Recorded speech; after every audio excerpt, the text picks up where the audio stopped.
Hello and welcome into the KE Report. I'm your host, Shad Markwitz, and we're getting an update today on Guanajuato Silver, traded on the TSX.V under the ticker GSVR and on the OTCQX under the ticker GSVRF. And I'm joined today with the CEO of Guanajuato Silver, James Anderson. And James, it's great to get you on the show to get an update on Guanajuato. We actually have a lot of news to dig through in this one, and we'll try to get through all of it. But I want to kick things off with the news that you put out just on November the 22nd, about 2 weeks back. And this is on your second consecutive quarter of positive mine operating income. And there's a lot of meat on the bone here, but you've lowered your cost. You've had a lot of improvements in the operations. I won't steal your thunder, but take us through some of the key metrics from Q3 and then year to date as far as operations for Guanajuato Silver. Yeah, Shed, thanks for having me on. Thanks for the opportunity. We do continue to make progress on costs. That was a 7% reduction in all-in sustaining cost quarter over quarter. It's a 6% reduction in cash costs quarter over quarter. And I think a lot of that can be associated with our new management team. Carlos Silva joined us as Chief Operating Officer in January of last year. So he's had, about 11 months, I guess now, on the job. It takes a long time to be able to identify efficiencies, and I think he's doing a fantastic job doing that. And it's not just identifying efficiencies, but then coming up with a plan to execute, and almost always those sort of things have a cost associated with them when you make an investment to try and get a return on money. But I think that all of his good work and the team's good work in trying to rein in costs and make sure that these operations are profitable have borne fruit. Well, I know Carlos has a very rich background in taking mines and optimizing them. So nice to see him on the team making it happen. There's a couple other things in here. People were interested in the good revenues for the quarter, but there was still a net loss for the quarter of 4.8 million. Now, some of that was non-cash items. Could you just put a little color around that so people understand it better? Yeah, almost all of it's non-cash, actually. When you go through depreciation, depletion, there is a charge against our gold-denominated loan facility. So, we borrowed some money from Ocean Partners. It's denominated in gold. I'm okay with that because it works as a natural hedge.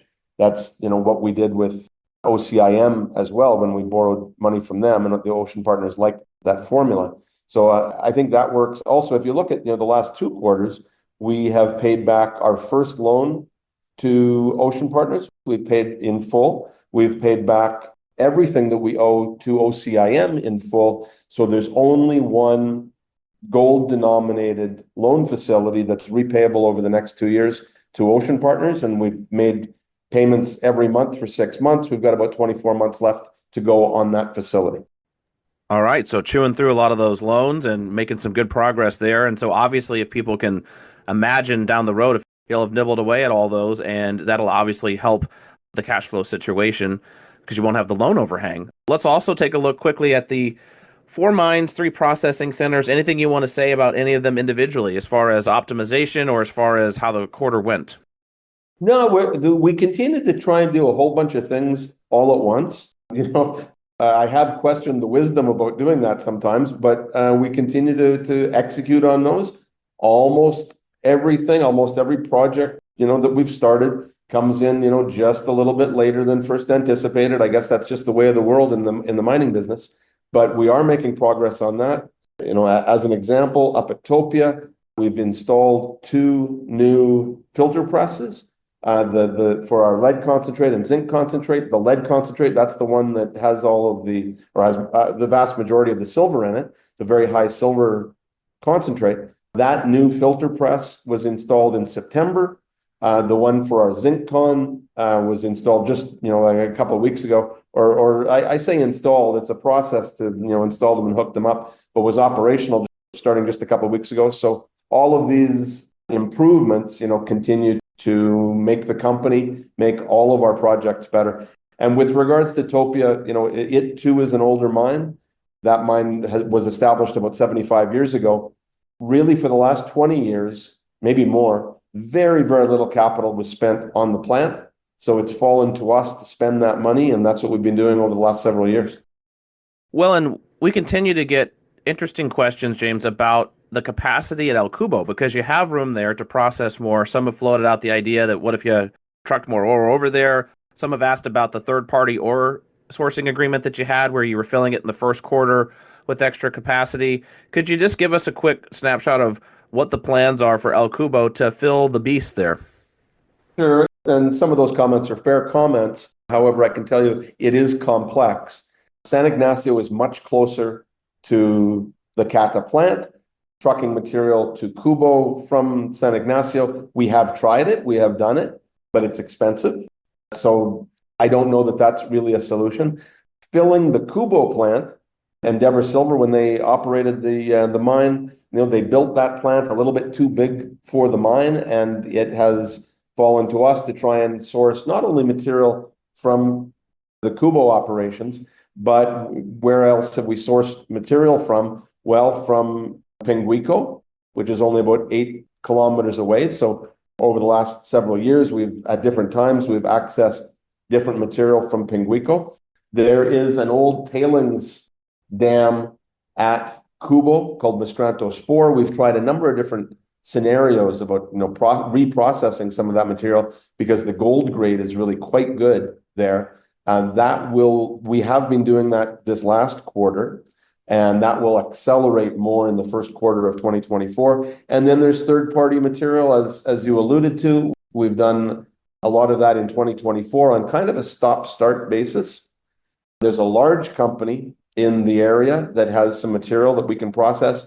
We did that in the first quarter of 2024 with those folks. They were happy with it, but it's taken us about 6 months to come to an agreement to restart that, and that is restarting again imminently.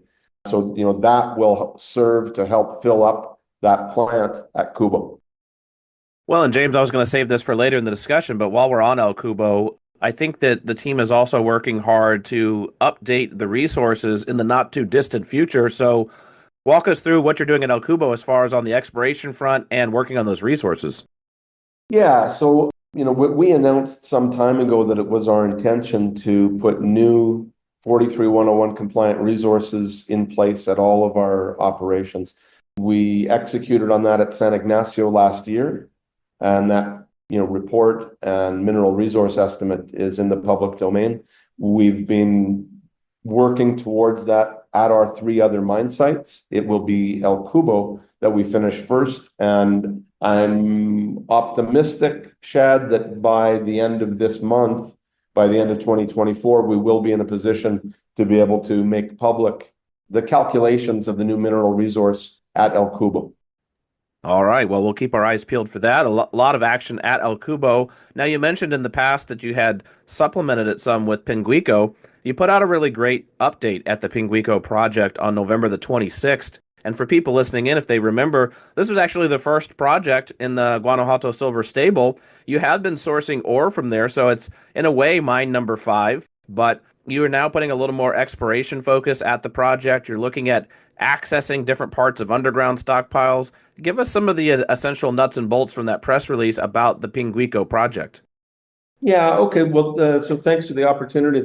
So Pinguico was the company's first project in Guanajuato, and that has given us the ability to lever off of our work there to becoming the largest producer of silver and gold in Guanajuato. And it was always my vision, my concept, to be able to try and consolidate all of the mining in this fantastic 450-year-old mining district. When we only just had Pinguico, when I looked around the district, it had been divvied up into many different companies, and we've done a pretty good job over the last few years, not only in consolidating the district, but also in restarting San Ignacio and Valenciana and El Cubo mines and processing from them. So, that's been helpful. Back to Pinguico, 100 years ago, Pinguico was the highest grade mine in the district, and it was listed on the New York Stock Exchange. So it has a very interesting, cool history. Over the last couple of years, we've been processing material from a low-grade stockpile at Pinguico. We have shipped almost all of that material for processing over to the Kubo plant. It's only about 8 kilometers away. There exists a much higher grade underground stockpile. The writers of 43101s and the 21st century engineering firms don't want to give us a whole bunch of credit for the size of that stockpile underground. And for good reasons. It's difficult to sample correctly this underground stockpile. But I've walked it many, many times. Our engineers have looked at it, and there's reports on it that go back to the 1950s. We believe that it contains a substantial amount of material at, by 21st century standards, pretty good grade. So we would like to be able to drive an adit towards that stockpile. There is one that exists. It's an older one. So what we really need to do is to expand that adit and drive towards that stockpile so that we can produce from it. And then it comes to some permitting challenges. I won't bore you with the details. We kind of fall between different permitting possibilities. We do have a number of different paths towards getting that properly permitted, and we would hope that within just the next couple of months, we have been moving slowly towards expanding those tunnels and driving towards that stockpile. But I'd like to do that in a more mechanized and more aggressive fashion. And in order to do that, we need to be permitted properly. So we're working on that. Shad, let me turn to some of the exploration highlights from Pinguico that we announced in that news release. We've extended with some pretty good grade the Pinguico vein and the San Jose vein to the south. And we've made another attempt at trying to target this confluence of the Veta Madre and the Pinguico vein at depth. It was a large drill hole, or a long drill hole, and to try and do that, we encountered about 60 meters of very highly altered material. Within that, there's about 1.5 meters, I think, of about 0.5 gram of gold.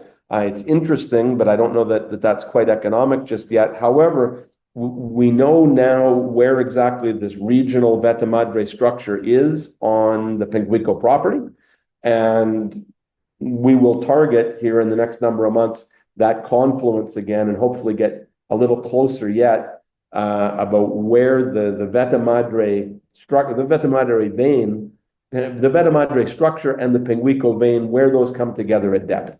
Yeah, and a lot of times where those veins come together, you got a lot of fluids trapped there, you got more metals content. And I think it's interesting, we've talked a little bit off mic, and we've talked in prior interviews, James, about the Veta Madre regional structure. If I pivot over to the Valenciana mines, you had a press release out earlier this month on the 20th. And again, you're talking about the upper vein system, the Veta Madre. So just give us a sense of how this regional structure really ties into a lot of the exploration work the team is doing because of all the veins that kind of splay off of that mother vein. Right. So Veta Madre, the mother vein in Guanajuato, it has been a productive structure for 450 years. You can see it on surface and in various mines for at least 30 kilometers, probably quite a bit more. Usually, you're not mining right on Veta Madre. It's a structure a regional structure that supplied epithermal fluids for deposition, and the veins are usually just offsetting that, and usually in hanging wall structures. At Valenciana, we have announced just recently as well some drill results, one into a new area called Maravillas, and for reasons that are unknown to us, it's an area within the greater Valenciana complex. Again, this has been mined for 450 years. There was one point in the 1700s where these mines were producing 25% of the whole world's silver. So we got one very good drill result on our first try there. I just want to temper expectations from people. The veins here can be extremely variable in terms of grade, but following the veins in the hanging wall of Veta Madre in this area that for 200 or 300 meters right in the middle of the mine hasn't been drilled, that's really exciting. We got I think it was a 3.2 meter interval of just under 500 silver equivalent there, including a smaller interval that ran over 2 kilos of silver. That's really exciting when you're talking about one of the great silver mines in history, and this area where no one has done any great amount of drilling. So we'll definitely follow that up. The reason why I temper people's expectations is because it's just never that easy with these veins to be able to follow them right away, but we'll follow it up with additional drilling and you'll see results from that in the first quarter.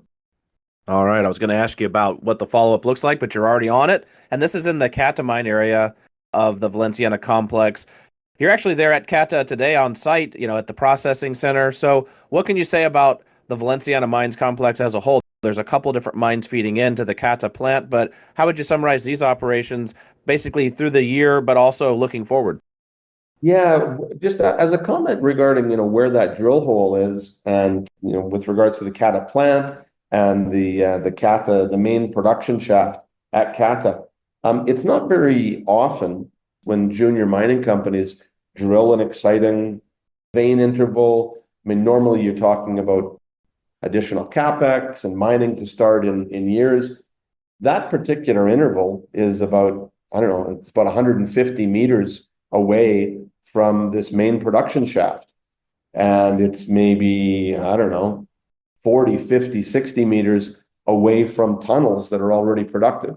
So we're in a very different situation than a lot of other exploration companies. When we do exploration, we have a mind to putting those areas into production very quickly, within months, not decades. So, that's a big difference. When we bought Great Panther's Mexican assets, the Valenciana mine had been closed down, the plant here had been shut, and the offices were on a skeleton staff. Well, we've changed all of that in very, very quick time. It's taken a lot of patience. There have been, a lot of additional things to do that maybe we didn't bargain on when we first acquired the mine and the plant. There are still numerous upgrades to do, and bringing this plant further into the 21st century as well. But it's operating very well. We create excellent concentrates that we sell to our friends at Ocean Partners. The production is really good. The higher prices for gold and silver certainly help a great deal, as does the lower peso. The peso has devalued itself significantly over the last 4 or 5 months, as opposed to the 2 years prior to that, where the peso was one of the strongest currencies on planet Earth. So all of those items have made a confluence for a better and better business that we're developing here. I like to say that we've built a platform for growth in the silver and gold mining business in central Mexico over the last few years, and we continue to do that. Well, and James, we've really touched on a lot of the projects here. We've talked about El Cubo, we've talked about Pinguico, we've talked about Topia, we've talked about Valenciana, the complex. Let's talk about the last one we haven't got to yet, San Ignacio, where you put in a ore sorter, and I know, or the process of, so I guess it's getting pretty close to up and running, or is it up and running at this point? No, it's not. It's still in the testing phase. We remain optimistic about how that can help production. But one thing that we've learned over the last several years is sometimes things don't work out exactly what you're trying. What I love about the team here is they're willing to try new things and develop new technologies and experiment in that way. Sometimes those things work, sometimes they don't. What I will say too, though, is that we are driving towards higher grade locations underground at San Ignacio. And although in the last quarter and a half, really, production has been declining at San Ignacio, I do not expect that to continue. I believe San Ignacio production from in situ material, good grade material underground, will ramp up in the first quarter of 2025. Well, James, you just said something I think is really important for people to consider when investing in a operation that has multiple mines, multiple centers of gravity, all going at the same time, as you mentioned. The past doesn't equal the future. Just because San Ignacio's production profile was sliding a little bit the last 2 quarters doesn't mean that's what it's going to look like next year. Just because there was some complications at El Cubo in the second quarter doesn't mean that's how the third quarter looked. It was a lot better. So maybe just speak holistically to the overall operations, and that regardless of what has been happening from quarter to quarter, you have a strategy as a company at all of these different mines and milling complexes, and maybe tie it all together with how you see things building into next year. So holistically, we operate small mines and old mines. And the key ingredient in doing that is discipline.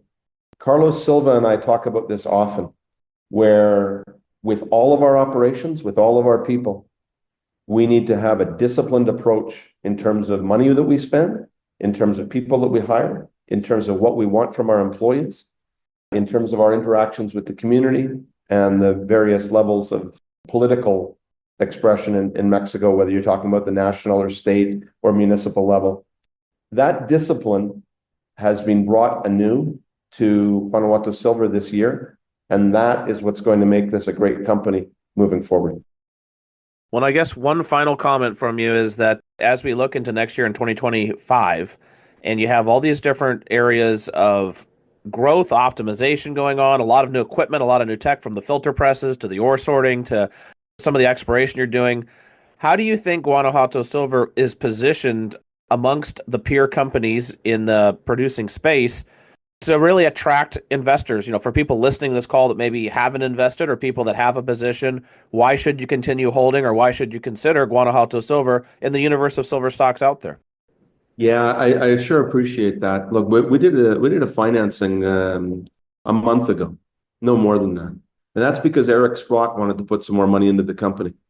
The financing consisted of Eric and just three other names, three other institutions that wanted more exposure to silver. The stock ran to 30 cents and then it quickly backed up and came back down to 20 cents because the silver ETF in New York wanted to sell a number of smaller cap names, and ours was one of them. They sold 14 million shares in a 3-day period, and the stock is still digesting that. So for speculators out there, if you're looking for an opportunity to buy a company that's working really well and has made progress quarter over quarter over quarter for the last 3 years, and the stock is under some stress, and you look at that as an opportunity, it is Guanajuato Silver. All right. Well, we'll wrap it up there, James. I appreciate getting the operations update, the exploration update at all 5 of these mining areas. And I'm sure there'll be a lot of news on tap to come. So we'll keep following along with that here at the KE Report. And if those listening in want to follow along with the news, definitely click on the link below this interview. It takes you right over to the Guanajuato Silver website, straight to their news section, where you can sign up for updates or at least follow along with the news as it hits the wires. And James, keep us posted as more breaking news hits. We'll get you back on for an update. And as always, looking forward to our next conversation. Thank you so much for the opportunity, Chad.